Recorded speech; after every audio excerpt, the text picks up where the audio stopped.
Hola, soy María Eugenia Alonso Piñeiro y estamos por comenzar Punto de Impacto. Sí, ya, ahora, en un minuto, Punto de Impacto. No se olvide de 15 a 16 como todos los miércoles y la actualidad, la política, la economía. Ahora, Punto de Impacto. Ya empezamos.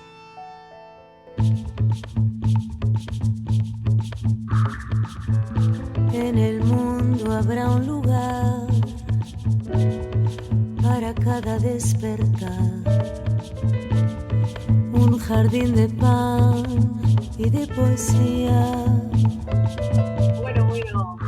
Hola, ¿cómo les va? Muy buenas tardes. Son las 15:03 de un miércoles maravilloso, realmente soleado, precioso, buena temperatura para poder disfrutar, sea al aire libre, sea trabajando adentro, afuera, pero para poder disfrutar porque al menos el sol no se toca. El sol no se toca, es lo único que podemos dar por sentado, al menos aquí en la Argentina. Ustedes habrán visto las últimas horas lo que fue la política en nuestro país, hasta quedó en un segundo plano el tema económico, porque ayer hubo una reunión muy importante de empresarios del AmJam, de la Cámara que nuclea, la Cámara norteamericana que nuclea a muchísimos grandes empresarios, y ahí desfilaron casi todos los políticos durante la mañana y buena parte de la tarde, mientras nos enterábamos de el fallo de la Corte Suprema que suspendía las elecciones en las provincias de San Juan y de Tucumán. Esto claramente levantó un revuelo muy importante, no solo en ambas provincias, sino también a nivel nacional. Empezamos todos a averiguar qué pasó. Bueno, había una cautelar a la que respondió la Corte. Vamos a analizar esto enseguida, no solo con un especialista, sino después también con alguna de las partes. Esto fue sorpresivo para el 99,99% de la gente, no para el que pidió la cautelar, no para la Corte que tenía preparada la sentencia, pero para todos los demás sí, incluyendo el presidente de la Nación, que hoy hizo una conferencia, una cadena nacional en realidad bastante pobre, criticando una vez más a la Corte, sin respetar de alguna manera la división de poderes, cosa que ambos gobernadores y ambos candidatos a gobernador, tanto en San Juan como en Tucumán, dicen vamos a respetar el fallo. Al menos ellos, los directos involucrados, decían que lo iban a respetar. Pero de todo esto y mucho más vamos a hablar con nuestro constitucionalista, a quien ya tenemos en línea, Félix Lonigro. Félix, María Eugenia saluda, muy buenas tardes y gracias por atendernos. ¿Qué tal, Eugenia? ¿Cómo estás? Muy bien, por suerte. Un gustazo poder escucharte, poder hablar, conversar y que nos desasnes por un lado, nos saques algunas dudas por el otro.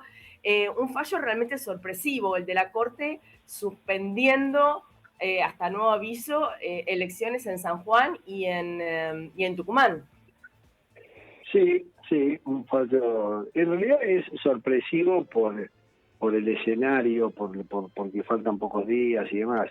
Hubo antecedentes en la Corte ya con este tipo de cosas, en el 2013 con Zamora y Santiago del Estero, en el 2019 con Berretini en Río Negro. O sea, desde ese punto de vista, la Corte ya viene dando muestras de que en este tipo de casos asume y actúa.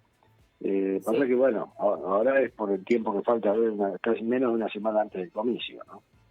Claro, bueno, precisamente ese punto yo también lo quería tocar con vos porque no falta nada, es una semana en donde ya están las urnas inclusive repartidas en cada uno de los lugares donde la gente tenía que ir a votar, y para colmo, o sea, hace un lío político importante, y para colmo ni siquiera va al fondo, dice, bueno, suspendemos, típico la Corte Suprema. No sé si esta es una costumbre de los últimos tiempos o la Corte en realidad del fondo pocas veces lo toca. No, a ver, en cuanto a los tiempos, la Corte, bueno, no tenía otra posibilidad, porque la Corte recibe las medidas cautelares en 20, 21 de abril, y a lo mejor podría haber resuelto eso una semana antes, pero tampoco cambiaba mucho. Si la Corte, teniendo en cuenta que falta menos de una semana, dice, no, yo este tema no lo voy a resolver porque falta poco, si tiene en cuenta ese argumento, entonces ya dejaba pasar la elección, Mansur era vicegobernador, unía al gobernador y ya después la Corte entonces tenía que declarar abstracta la cuestión, no, ya después no podía resolver. Entonces, si la Corte quiere resolver esto, me parece que tenía que suspender la elección. Y para suspenderla no tiene otra alternativa que una medida cautelar, porque si no hubiera tenido que ir al fondo de la cuestión y estudiar en cada caso si las constituciones de Tucumán y de San Juan habilitan o no a los candidatos para hacerlo. Entonces, lo más Ahora, rápido... perdón, Félix. Sí, decimos. Un pequeño paréntesis, ¿no? No puede ser que también, obviamente, todo esto tiene un contenido político. De hecho, el que hace, digamos, la propuesta de suspensión, obviamente es la oposición en ambas provincias. No puede decir la Corte, bueno, tiene un tufillo, obviamente con términos legales, ¿no? Pero tiene un tufillo político de oportuno, lo hubieran hecho.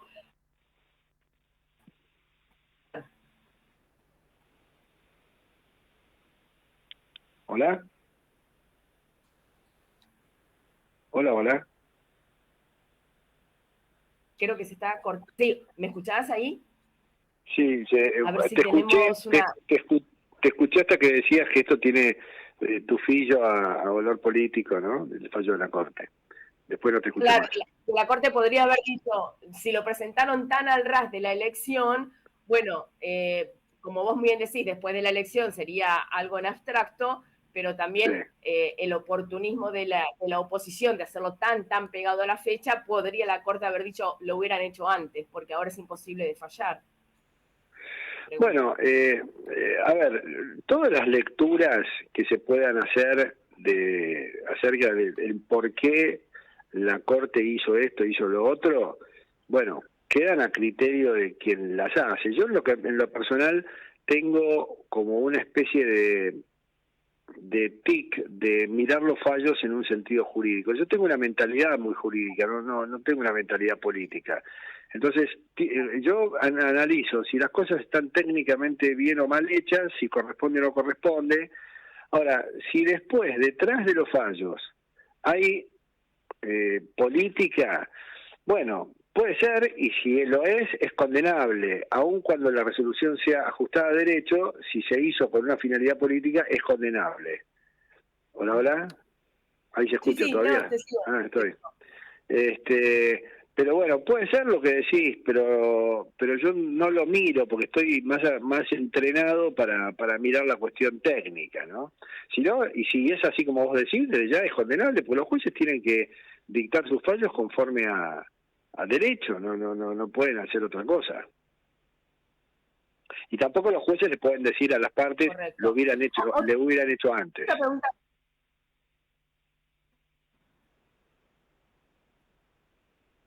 Eso sí, podría haberlo dicho. Perdón, ahí te me fuiste de vuelta. ¿Qué cosa, María Eugenia, podrían haber dicho? Sí, no, eso sí, digo, la Corte sí podría haber hecho esa observación, ¿no? De decir, la objeción.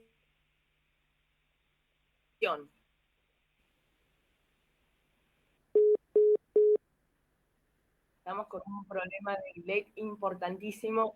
A ver si podemos reconectar con Félix, recalculando, como diría la española, porque si no se entiende muy bien y está siendo sumamente claro el constitucionalista, hablando primero de estos dos grandes fallos a nivel general de lo que desató ayer la Corte Suprema. Como muy bien dice Elonigro, él lo ve desde el punto de vista de la letra fría de la ley, que así debería ser para todos los jueces, y él es constitucionalista y así lo interpreta. Igualmente hoy yo les comentaba que hubo una cadena nacional del presidente de la Nación, también hubo una declaración del propio gobernador Uñac, en una suerte de cadena provincial para los medios de San Juan, y lo que sí coinciden todos, obviamente, es en acatar este fallo.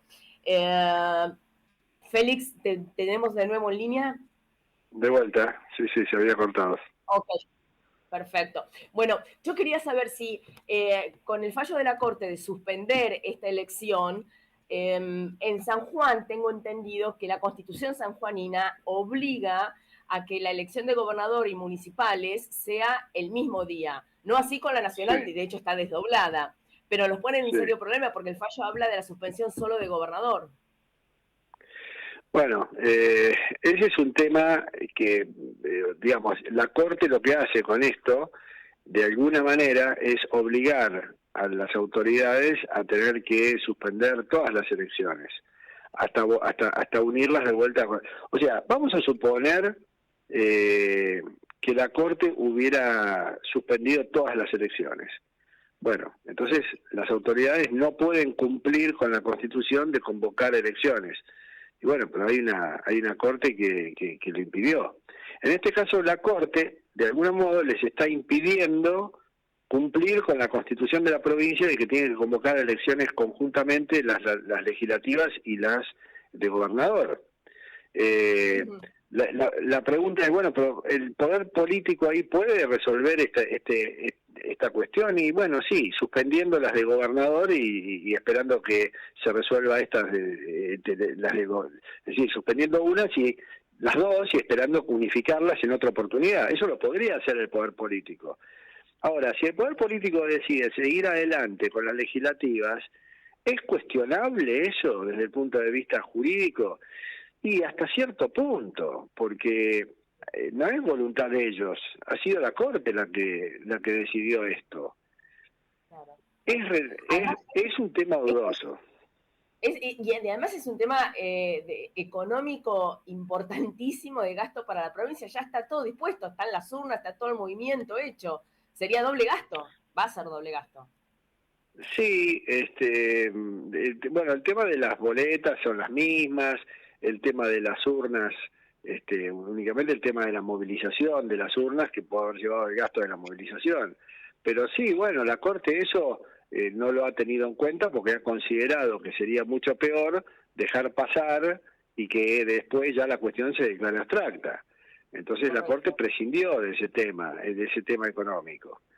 Pero bueno, también es un efecto colateral, digamos, de la decisión de la Corte. Correcto. Una de las últimas con este tema.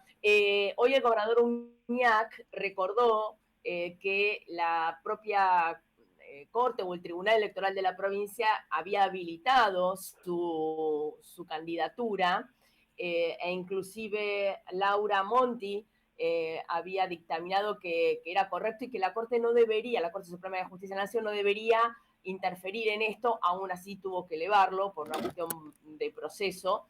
Y es decir, que está citando este antecedente en donde el Poder Judicial de su provincia lo había habilitado. Más allá de que internamente, políticamente, hay un lindo despiole, te lo digo así en espirano, porque el propio Gioja dijo que él siempre desaconsejó la candidatura de Uñac, que no era legal. Esas son cuestiones internas y el tribunal lo habilitó para competir. Bueno, perfecto. Y ahí debió quedar la cuestión. Si más allá de que el tribunal haya emitido un fallo válido o no en cuanto a la interpretación que hizo, a mí me da la sensación que la Corte no tenía que meterse en esta cuestión porque para mí es competencia local, es competencia de la provincia.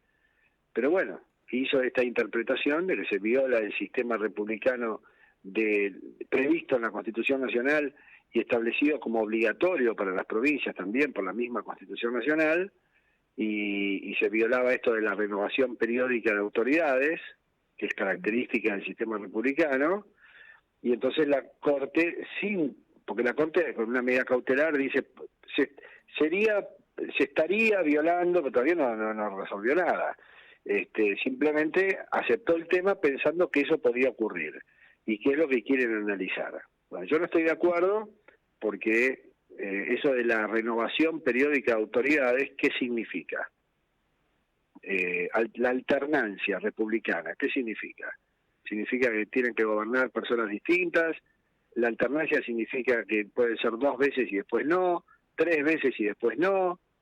¿Quién decide eso? ¿Es alternancia de personas, de proyectos, de partidos políticos? Es un tema amplio, es ambiguo. Y la misma Constitución Nacional, que establece un sistema republicano con alternancia, le permite a un mismo presidente gobernar 16 años de 20. Entonces, Exacto. la verdad es que, qué sé yo, y a los legisladores están eternamente siendo reelectos.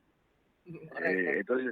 Entonces bueno, hay como en ese sentido cierta ambigüedad en eso, y a mí me parece que cuando se establece que las provincias tienen que respetar el sistema republicano, apunta a la división de poderes, a la independencia del Poder Judicial y a la posibilidad de que la gente pueda renovar sus autoridades en forma periódica, es decir, cada 4, 6 años, 2 años, lo que sea, ¿no? Ujú, ujú. En lo que sí, digamos, no habría dobles lecturas es en la metida de pata número 2000 del presidente, cuando hoy en cadena nacional sigue criticando a la Corte Suprema en una abierta violación de la división de los poderes y diciendo que los jueces que fueron designados por decreto por Mauricio Macri, insiste en una mentira, porque luego fue ratificado por el Congreso, están ahora dando la democracia. Esto básicamente es lo que dijo hoy el presidente. Bueno, vamos a escuchar a las cosas y analizarlas en función de quién las dice, porque ya sabemos que este es el presidente que hace 2 años propuso formar al mejor estilo Quintela ahora en La Rioja, formar una comisión legislativa para revisar la sentencia de los fallos. Entonces, este mismo tipo que embate y que embiste permanentemente contra el Poder Judicial, contra los jueces de la Corte, el kirchnerismo en general, que tiene a los jueces de la Corte como enemigos, ¿qué va a decir? Si ya han dicho que el Poder Judicial tiene que ser un servicio de justicia, han dicho que tiene que estar integrado por militantes y que tienen que ser jueces al servicio del pueblo, ahora dice que esta Corte no es democrática, y claro que no es democrática la Corte tiene que ser republicana, no democrática. Claro, exacto. Pero bueno, esa es la confusión de este tipo que bueno, hizo una cadena nacional sin tener el poder, ¿no? O sea, realmente, yo pensé que ya no era más presidente, pensé que había renunciado a todo aquel viernes que dijo que se bajaba. Yo pensé que se bajaba de las escalinatas de la Casa Rosada también, porque realmente es un hombre que está tan vacío de conducción que inclusive hasta suena como que esta cadena nacional la hizo presionado por la gente de la Cámpora, ¿no? Sí, presionado por Cristina específicamente también. Bueno, las ganas que él tenía de interferir en los fallos de la Corte, de crear una suerte de tribunal paralelo, él no lo pudo hacer, pero parece que Quintela sí, porque ciertamente ganó con un 60 y pico por ciento de los votos la semana pasada, y la constituyente, que era parte de lo que se estaba votando, tiene ganas de conformar un grupo para, por un lado, censurar a la libertad de prensa, a los medios, por otro lado, revisión de fallos de la Corte. Muy democrático, Quintela. Es realmente un ignorante en términos, o a lo mejor no es ignorante, a lo mejor él directamente sostiene como teoría la autocracia antirrepublicana y entonces desde ese punto de vista es coherente. Lo que pasa es que es un hipócrita, se llena la boca hablando de república y después habla y propone propuestas totalmente antirrepublicanas como estas. Lo de Quintela no resiste menos análisis. Desde ya que la gente, ¿cuántos riojanos, de cada 10 riojanos, cuántos saben que en esa boleta que han metido el cuerpo entero había una parte de constituyentes? ¿Quién sabe lo que eran los constituyentes? ¿Tiene alguna idea la gente que votó acerca de la ley que declaró la necesidad de reforma en La Rioja? No tienen ni idea.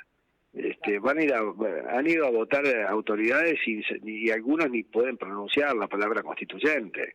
Entonces, es claro que eso lo van a lograr, pero después ojo, porque si ponen una mordaza a la prensa y constituyen una comisión para revisar la sentencia de la Corte, bueno, van a tener ahí un motivo suficiente para que se pueda producir una intervención federal.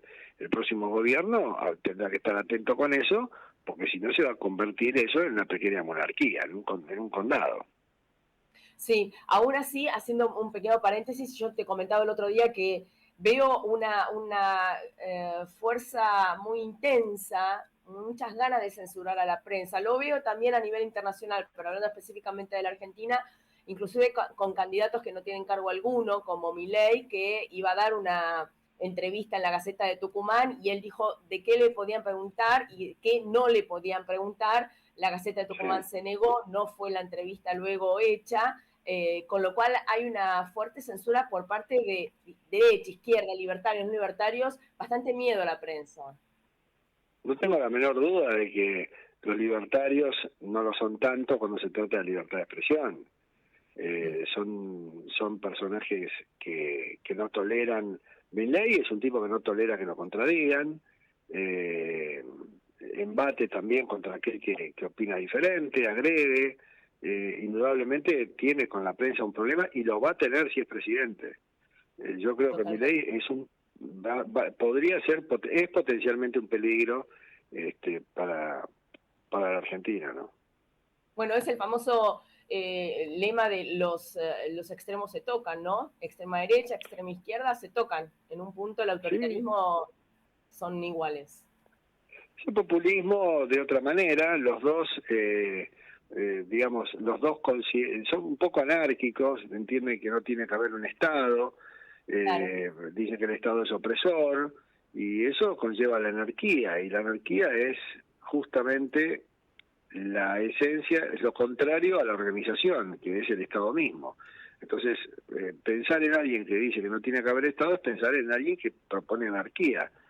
Y bueno, no hay más que escuchar lo que dice, qué sé yo. En algunas cosas tiene razón, pero el problema es cómo las quiere llevar a cabo, de qué manera y cuál es la capacidad emocional que tiene para ejercer el poder. Muy interesante eso, habría que hacer un psicofísico más de uno. Una perlita de último momento, de las últimas horas, Massa, que es el ministro de Economía, hiperministro, que quiere ser candidato, dio una muy linda declaración, muy republicana, democrática y federal. Dijo textualmente: no hay que perder el tiempo en internas que solo resuelven vanidades políticas, y se refería específicamente a las PASO, que no es una interna, sino que están por ley. No es el internismo, son elecciones. Sí, sí. A ver, la Constitución Nacional le garantiza a los partidos políticos internas, organización interna democrático y la facultad de elegir candidatos a través de esas internas. Después la ley estableció que esas internas tienen que ser abiertas, simultáneas y obligatorias, cosa que me parece un dislate. Yo creo que los partidos políticos debieran elegir a sus candidatos a través de sus propios afiliados, o por lo menos del modo que ellos mismos decidan, y después, una vez que elijan al candidato, me lo traes, lo pones en el menú, y yo, ciudadano, elijo a quien quiero elegir. Pero en el caso de kirchnerismo, como tienen una característica de hipocresía muy pronunciada, ellos son los que inventaron las PASO y que prácticamente no las usaron nunca. Entonces, las cosas no las hacen por convicción, las hacen por conveniencia. Y hoy no les conviene. Y cuando las cosas se hacen por conveniencia y no por convicción, no puede salir nada bueno de eso, ¿no? Totalmente de acuerdo. Dicho esto, doctor, usted va a presentar su libro en la Feria del Libro este sábado, ¿no? A las 7 de la tarde. Sí, exactamente. Sí, un libro que publiqué, no para el ámbito universitario, sino para la gente, claves para la educación cívica de los argentinos.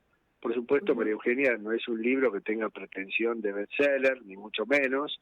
No convoca esta temática, no es convocante de las masas, pero bueno, es un aporte que hago como docente, después de tantos años de actividad docente, para la gente que no transita los ámbitos educativos, no puede, no quiere o no tiene la posibilidad. Y bueno, es un libro que está escrito con el ánimo de que lo pueda entender cualquier ciudadano, abarcando temas. Vos sabés que yo lo leí en un par de días cuando salió y es muy fácil de entender, sos muy claro y en cuestiones muy básicas y algunas que por ahí uno cree que ya lo tiene totalmente estudiado y vos lo removés. Yo creo que vos decís, no es para el ámbito universitario, ok, ponele, yo creo que lo debería leer más de uno que está hasta en el poder. Sí, no, en ese sentido... si querés. Bueno, sí, absolutamente. Tal vez, inclusive los mismos estudiantes les venga bien. Lo que pasa es que no responde, es un libro que no es universitario porque no responde a un programa determinado, es un libro que se puede leer a partir del medio, desde atrás para adelante, porque cada capítulo es aparte, y bueno, en ese sentido me refiero, pero sí, efectivamente hay muchas cosas que aún estudiantes y profesionales las pueden encontrar ahí. Siempre digo, es un libro para la mesita de luz, cuando te vas a dormir, por ahí, qué sé yo, y cuando te empieza a agarrar sueño lo dejas. Una cosa así, pero creo que es un aporte interesante para una temática en la que los argentinos tenemos casi, yo te diría, estamos al borde del analfabetismo en la cultura cívica. Sí, totalmente. Yo Así que bueno, recuerdo, es el sábado, sí. No, yo recuerdo hace muchos pues, años, la verdad no voy a decir cuántos ni loca, pero hace muchos años a mí me enseñaban la educación cívica y aprendí muchísimo, y me fascinaba. Y es la base. Sí. Es una materia que nunca se constituyó en un peso pesado en la escuela media, como si lo eran matemáticas, geografía, física, química, pero que tiene que ver con la desorientación de las autoridades en qué hacer con esa materia, qué poner adentro. Bueno, me parece que hay una deriva muy grande de esa cuestión. Por eso es que decidí, con mi aporte, escribir para la gente, no para el que está estudiando. Pero ojalá resulte, ojalá prenda, no tengo mucha pretensión, como te digo, no creo que esto sea el bailando. Eso bueno, en fin, con la intención ya me quedé satisfecho. Sí, el sábado, en la Feria del Libro, a las 19 horas, ahí en el Salón Rodolfo Walsh, es un lindo lugar, la Feria del Libro, emblemático para presentar justamente un libro de estas características, y bueno, espero ahí que poder tener el acompañamiento de varios. Ahí estaremos, va a ser un placer desde ya. Como siempre, gracias por tu claridad y por tus palabras. Te doy un beso muy, muy grande y gracias una vez más. Bueno, muchas gracias, María Eugenia, igual para vos y que tengas un lindo día. Buenas tardes. Gracias. Era Félix Elnigro, constitucionalista. Bueno, hablando de todo, primero de todo este berenjenal, de las últimas...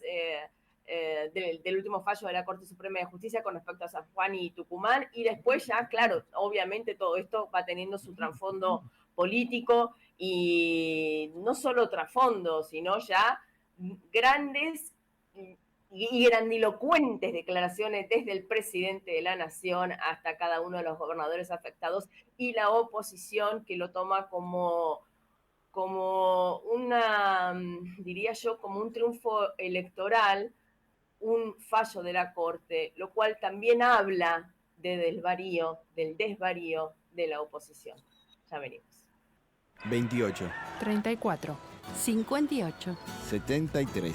No importa si tenés 18 o 70 años, vos también podés terminar la secundaria de forma virtual y desde cualquier lugar del país. Con educación hay futuro. Conoce más en buenosaires.gov.ar/terminal la secundaria. Buenos Aires Ciudad.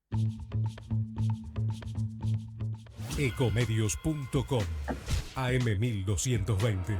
Estamos con vos. Estamos en vos. Mirá, respirá, disfrutá su gastronomía, despejate. Entre Ríos hace bien. Gobierno de Entre Ríos. Informate en ecomedios.com. Seguinos en TikTok, @ecomedios1220.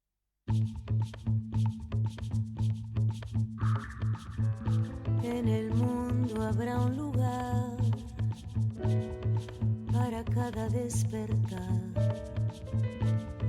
un jardín de pan y de poesía,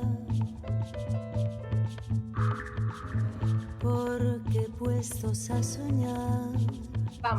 Vamos, estamos ya en el aire, seguimos con muchísimo más puntos de impacto. Son las 15:32, la verdad que el tiempo con un hombre como Elnigro se va volando. Tenemos otras entrevistas y tenemos otros temas, pero vamos a seguir ahondando un poco más en lo que es esto que está ocurriendo tanto en San Juan como en Tucumán. Ustedes saben que todo respondió inclusive a un pedido de la oposición, obviamente, en ambas provincias, para que no pudieran presentarse a la elección ni Mansur en un caso, ni Uñac en el otro.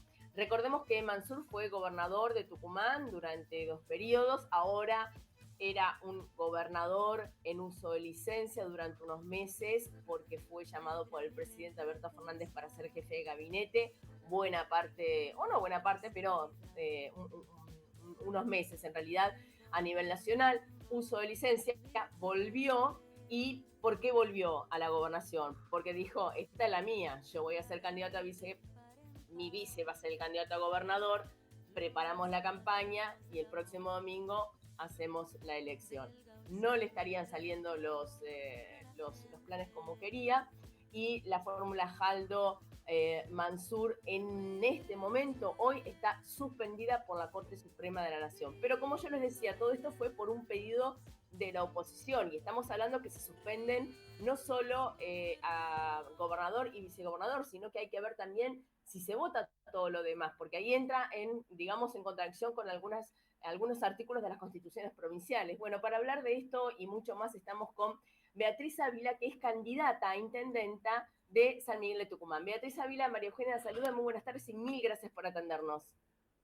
¿Qué tal, María Eugenia? Muy buenas tardes a vos y a toda la audiencia. Bueno, qué lío, ¿no?, que tenemos, digo. Fueron días movidos. La verdad que el fallo de la Corte Suprema de Justicia de suspender las elecciones en la categoría a gobernador y vice, en el caso de Tucumán, y también la suspensión en San Juan, ha puesto y ha visibilizado en el país lo que venimos denunciando desde hace muchos años desde la oposición, un gobierno que lleva hace décadas y que lo único que intenta es seguir perpetuándose en el poder. Para que los oyentes entiendan lo que está pasando, por lo menos en la provincia de Tucumán, la Constitución es muy clara, donde sostiene que Juan Mansur, el ex jefe de gabinete, no puede ser candidato a vicegobernador. Fue 2 veces gobernador, 2 veces vice, y en esta oportunidad quería un 5º mandato.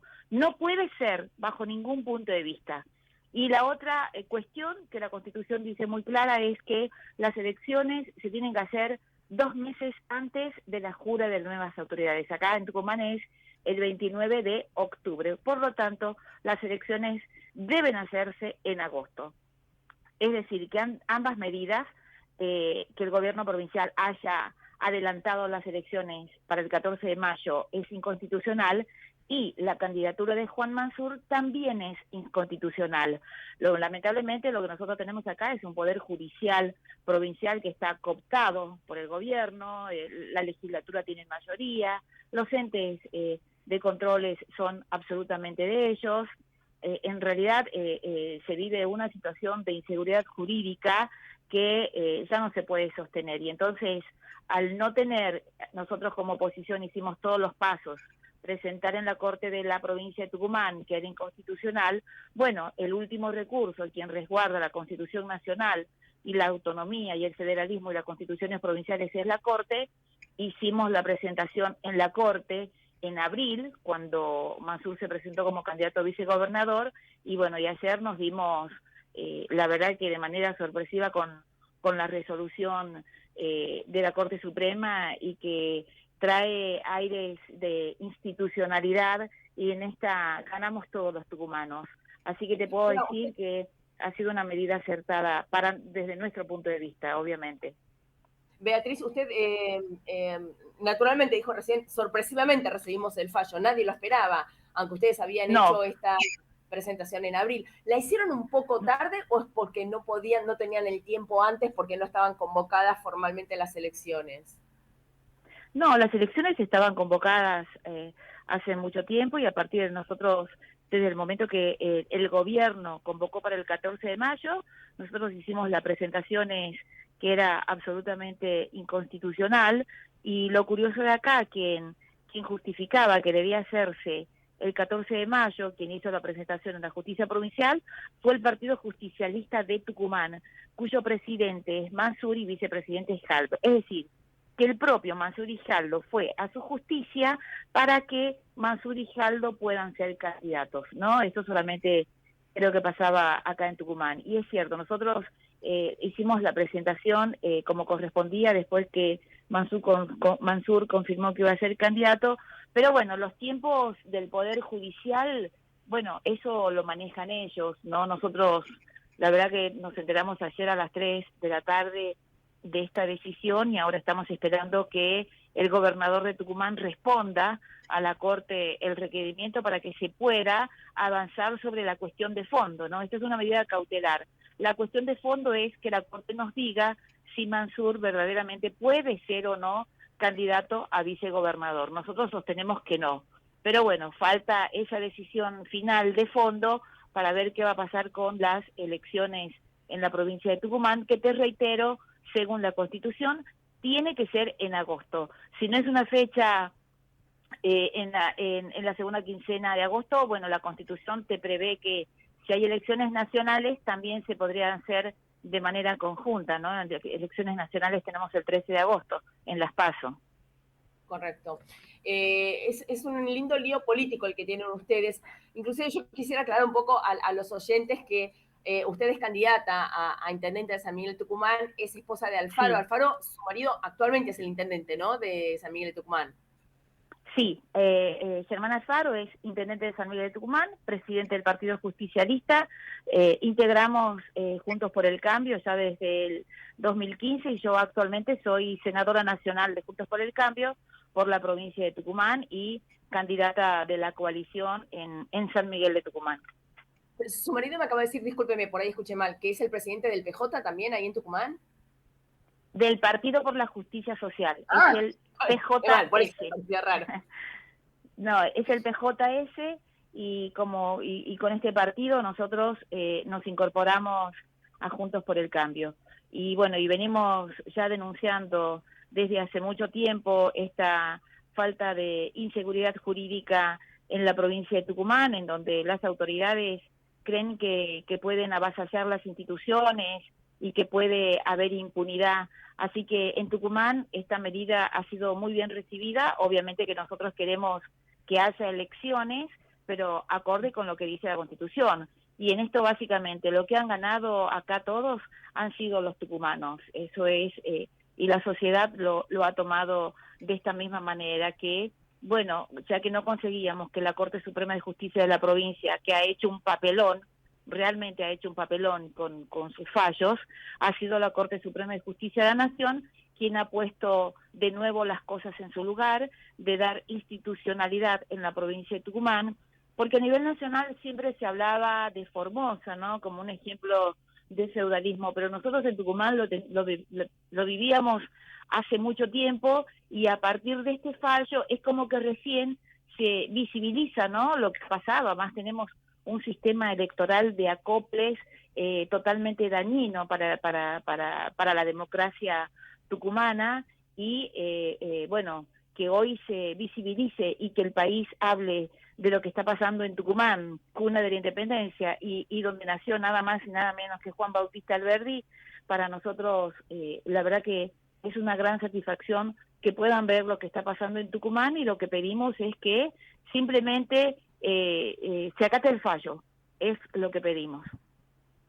Exactamente. Bueno, de hecho hoy en San Juan tuvimos la palabra oficial del gobernador, todavía no tenemos la palabra oficial ni de Jaldo ni de Mansur. Hay sí extraoficialmente versiones de que no se bajaría ninguno de los dos, o en especial, bueno, Mansur no se bajaría de la elección. Pero puedo dejar de preguntarle un tema por el que ha sido acusado de corrupción su marido en la intendencia. ¿Qué ha pasado con eso? ¿Hay alguna causa en la justicia? ¿Está probado? ¿Hay malversación de fondos? ¿Hay una causa armada? Cuénteme cuál es la situación ahora. No, para nada. Mire, Germán Alfaro es el opositor más acérrimo del oficialismo, que es aliado al kirchnerismo, y obviamente que en la última semana lo que han tenido que hacer es atacar a la figura más política con falsedades y con mentiras, que ya estamos acostumbrados. En cada campaña electoral, siempre la última semana lo que tratan es de manchar, de injuriar, de agravar, de agraviar, porque cuando terminan los argumentos políticos vienen los agravios personales. Pero la verdad que hoy la realidad es que el municipio de San Miguel de Tucumán es un municipio totalmente transparente, con las cuentas al día, no ha tomado crédito, no tiene deudas, ha realizado obras sin la colaboración ni de la Nación ni de la provincia, y que a la última semana quieran cuestionar al principal opositor de la provincia de Tucumán, bueno, ya estamos acostumbrados. Ellos tratan con el apriete y con el agravio subsanar lo que la gente en la calle en Tucumán, todo el mundo habla que quiere un cambio, y esa sensación y que nosotros vemos de que Tucumán quiere realmente un cambio, esto se va a plasmar cuando sean las elecciones en la provincia de Tucumán, que bueno, todavía nosotros no tenemos fecha y que volvemos a insistir, tienen que ser en agosto, como dice la Constitución. Bueno, interesantísimo, porque usted hizo hincapié en algo que no había sido tan difundido a nivel nacional y tiene que ver con la fecha de la elección. Acá más que nada hablábamos de la posibilidad de ser candidato de Mansur, sí o no, pero no de la fecha. Y es importantísimo este punto que usted está marcando. Por lo pronto yo le agradezco. Son dos presentaciones, ¿no? Hemos hecho dos presentaciones. Uno de adelantamiento y otra en este caso de la imposibilidad de Mansur de ser candidato y que quiere la reelección por quinta vez. Entonces, la Corte se expidió sobre esta última causa, ¿no? La de Mansur. Sobre el adelantamiento de las elecciones, todavía no se expidió. Y lamentablemente en Tucumán tenemos una justicia que no defiende a los tucumanos. La justicia solamente en este caso ha defendido a Jaldo, a Mansur y a sus amigos de la política. Así que por esto este fallo que viene a poner las cosas en su lugar, la verdad es un triunfo para todos los tucumanos. Perfecto, Beatriz, le agradezco un montonazo realmente que nos haya atendido. Estaremos a la espera de los próximos pasos, que no pueden durar más de 5 días hábiles. Esos son los tiempos de la Corte que ha dado para que se resuelvan. Mil gracias por atendernos. Esos son los tiempos que la provincia tiene que responder.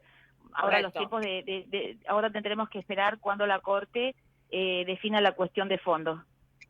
La de fondo tal cual. Ahí hay tiempos que se los puede tomar la Corte, pero sí en la provincia hay 5 días hábiles para que digan qué va a ocurrir con esta candidatura. Esto es así. Exactamente. Es así y todo esto es causa de que, bueno, Mansur no puede ser candidato a vicegobernador.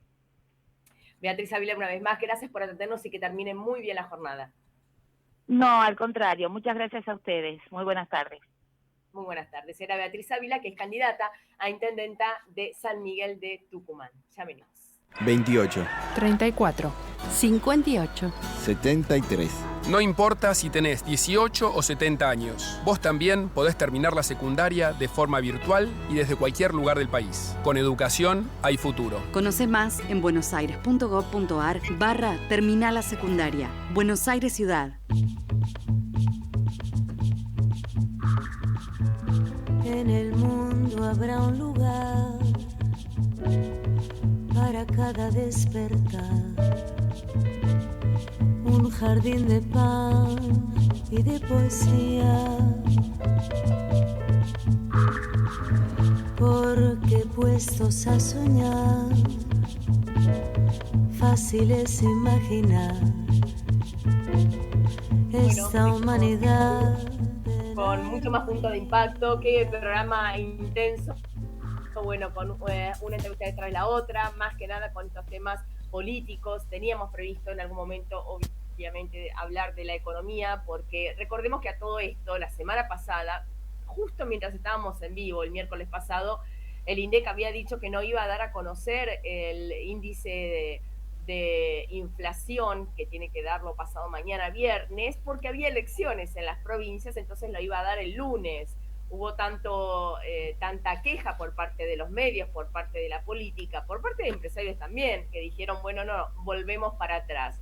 Un verdadero vergonzoso, para no decir otra cosa, vergonzoso. Pero también lo cierto es que ese índice que finalmente vamos a conocer pasado mañana claramente va a ser muy alto. No hay necesidad de que venga Marcos Labaña a decirnos el número. Todos vamos al supermercado, todos pagamos los servicios que además fueron ya previamente autorizados, un aumento por parte del gobierno nacional, los que alquilan auto. Bueno, realmente se viene desatando una inflación que muchas veces, o mejor dicho, en todas las veces se hace cada vez más difícil sostener. Como hemos dicho en más de una oportunidad, los salarios no acompañan este tipo de inflación. Es imposible, por más que aumenten mensualmente, que es una locura que no ocurre, pero aunque aumentaran mensualmente los salarios, tampoco se podría llegar a equiparar. Pero lo cierto también es que la semana pasada hablábamos con un cardiólogo por temas que tenían que ver con hechos de público conocimiento, como por ejemplo Jorge Rial, que tuvo un problema cardíaco y ya fue traído en avión sanitario acá a la Argentina, también por el marcapasos que se puso la señora Mirta Legrand. Hablábamos de lo que son los cuidados, pero también 2 días después, el viernes anterior, fue el día de la hipertensión pulmonar. Estamos viendo si podemos comunicarnos con un cardiólogo que es especialista en esta hipertensión pulmonar, porque es algo que uno por ahí, yo la verdad, no son 2 términos que uno pueda llegar a unir comúnmente. En general se habla de hipertensión arterial, pero esto básicamente es como una enfermedad un poco más desconocida, silenciosa, pero que es realmente peligrosa cómo se hace para poder tener algún tipo de cuidado, tener algún tipo de prevención, porque todas estas enfermedades se puede tener prevención, no solo con una buena conducta, disciplina, como nos piden todos los médicos, sino que también debe haber alguno que otro tipo. En minutos más, o mejor dicho, en segundos más, vamos a la última tanda y ya hacemos una conexión. Ya venimos. 28, 34, 58. 73. No importa si tenés 18 o 70 años, vos también podés terminar la secundaria de forma virtual y desde cualquier lugar del país. Con educación hay futuro. Conoce más en buenosaires.gov.ar/terminal la secundaria. Buenos Aires Ciudad. En el mundo habrá un lugar para cada despertar, un jardín de pan y de poesía, porque puestos a soñar. Les comentaba lo que era este tema de la hipertensión pulmonar, algo que sabemos muy poco, algo que a veces no conectamos las dos palabras. Hipertensión arterial decimos, pero pulmonar, ¿existe qué? Sí existe y se puede prevenir, por supuesto, pero yo no tengo la menor idea. El que sabe, el que es un especialista, es el doctor Adrián Lescano, que es cardiólogo, especialista en insuficiencia cardíaca y además en hipertensión pulmonar. Doctor Lescano, María Eugenia los saluda, muy buenas tardes y gracias por atendernos. Hola, buenas tardes, María Eugenia, muchas gracias por la invitación, es un placer. Por favor. Doctor, a ver, hipertensión pulmonar, ¿qué es? Yo la tenía con hipertensión arterial, pero no la pulmonar. ¿Me puede contar, por favor? Sí, cómo no. Por supuesto, la hipertensión arterial es una patología mucho más conocida y mucho más prevalente e incidente cuando uno la compara con hipertensión pulmonar. Cuando uno habla de hipertensión pulmonar y la definición de hiper significa incremento, está hablando de un aumento en la presión dentro de la arteria pulmonar. La arteria pulmonar es una rama grande que sale de la parte derecha del corazón, del ventrículo derecho, que transcurre su recorrido a través del tórax en el pulmón, que finalmente se termina dividiendo en venas y la irrigación hacia el lado izquierdo del corazón. Por eso su medición es mucho más dificultosa que cuando uno establece la medición de la presión arterial, o sea que la presión arterial uno puede tener con el manguito de presión. En cambio, la hipertensión pulmonar solamente lo puede obtener a través de métodos invasivos o no invasivos para detectar la presencia del valor elevado de presión en el pulmón. Ajá. ¿Hay algún síntoma al que uno pueda estar atento, algo fácil de poder detectar? Sí, la sintomatología más frecuente que uno encuentra en los pacientes de motivo de consulta es predominantemente la falta de aire, ¿no? El incremento de la presión dentro de la arteria pulmonar lleva a que falle la parte derecha del corazón. El paciente clínicamente, el síntoma más frecuente por el cual concurre es la falta de aire. La falta de aire que se torna progresiva, en general inicialmente con el refuerzo, va disminuyendo cada vez más la capacidad funcional del paciente, incluso llegan los pacientes de consulta en estadios avanzados donde ya la falta de aire es en situaciones de reposo con mínimo esfuerzo. Otra forma de presentación clínica es con desmayos y resmayos durante los esfuerzos repetitivos, eso porque el ventrículo derecho claudica durante el ejercicio a expensas de tener la presión pulmonar muy elevada. Otra forma menos frecuente es con dolor de pecho, dolor de tórax, similar a lo que son los episodios de angina cuando hay enfermedad coronaria, que eso también se presenta en situaciones de esfuerzo. Y hoy en día, con el acceso de los pacientes a diferentes estudios complementarios, muchas veces el diagnóstico se establece a través de métodos complementarios, como es un ecocardiograma Doppler o una tomografía, ¿no? Que uno siempre tiene que tener el foco de pensar en la patología, ya que se trata de una zona de muy baja incidencia y muy baja prevalencia. Yo comentaba que el viernes pasado fue el Día Internacional de la Hipertensión Pulmonar. Se le está dando muchísima más atención hoy en día. ¿Eso es porque hay más casos o porque se está yendo más a la consulta del médico y se detecta? A ver, yo creo que el diagnóstico hoy en día a través de los métodos complementarios el paciente tiene más accesibilidad al mismo, por lo tanto, en la patología, a través de diferentes actividades de educación médica continua, a través de programas de comunicación, por ejemplo, esto es excelente porque le dan visibilidad a una patología que no es bastante oculta en relación a la comunidad, es muy buena porque permite muchas veces que sea el propio paciente el que consulte y me dice, doctor, no tendría hipertensión pulmonar, me falta el aire, pero me hicieron los estudios y no me encontraron nada. O bien, los pacientes acceden mucho más, como le dije previamente, a hacerse un ecocardiograma, una tomografía donde uno tiene signos indirectos, como puede ser la dilatación de la arteria pulmonar o el agrandamiento de la parte derecha del corazón, y en ese caso sospecha de la enfermedad. Hoy también hay mucha más educación en pacientes de población de riesgo. ¿A qué me refiero? Los pacientes que tienen enfermedad del tejido conectivo, que son un grupo muy importante de pacientes, como con esclerodermia, con lupus, eritematoso sistémico, con enfermedad mixta del tejido conectivo, artritis reumatoidea, son pacientes que pueden desarrollar una probabilidad relativa de hipertensión pulmonar.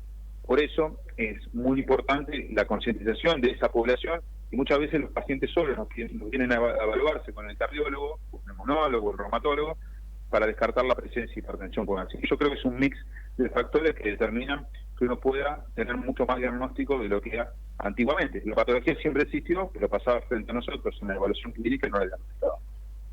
¿Existe alguna edad, algún grupo etario en especial? ¿Puede un niño, por ejemplo, tener hipertensión pulmonar? Y por otra parte, ¿el estrés puede ser determinante o no?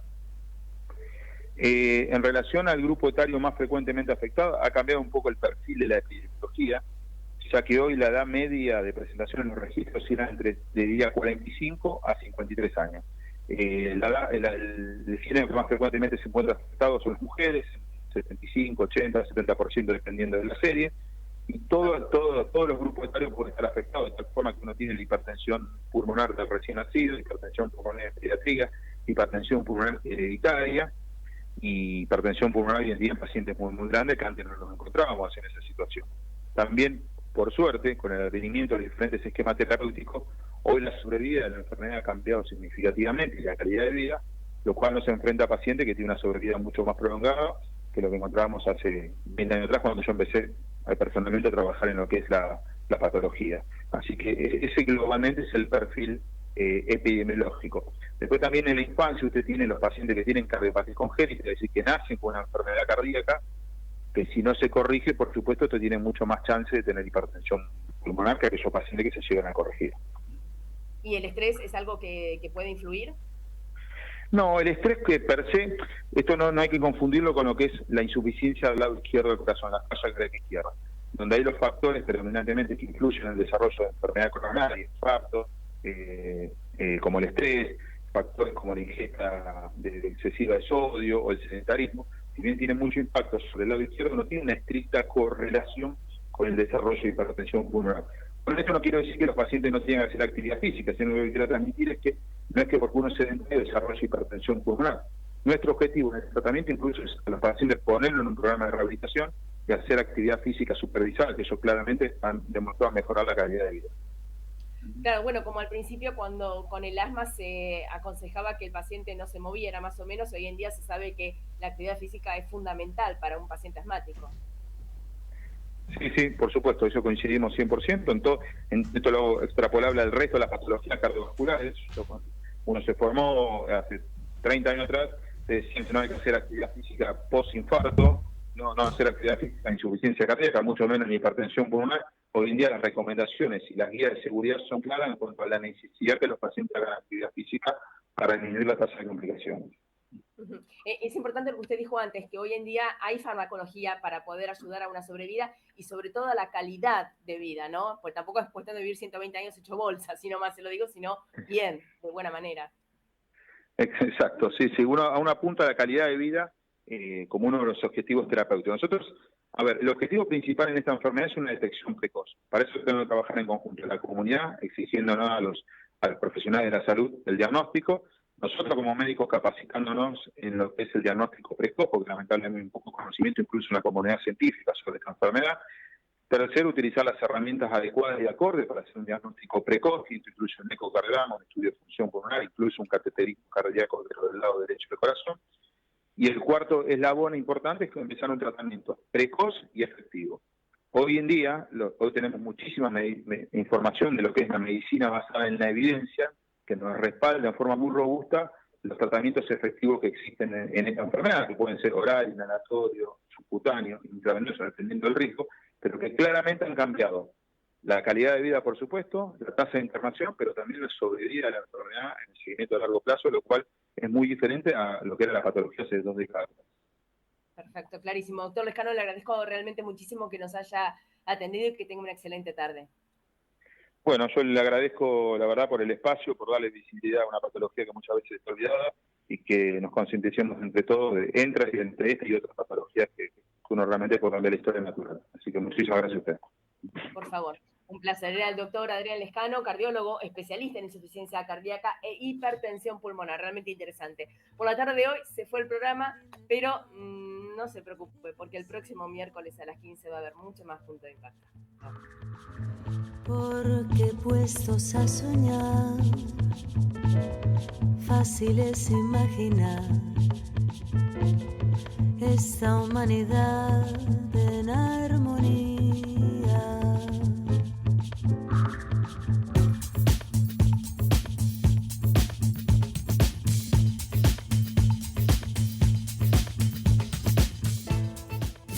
Desde Buenos Aires, transmite LRI 224, AM 1220, Ecomedios.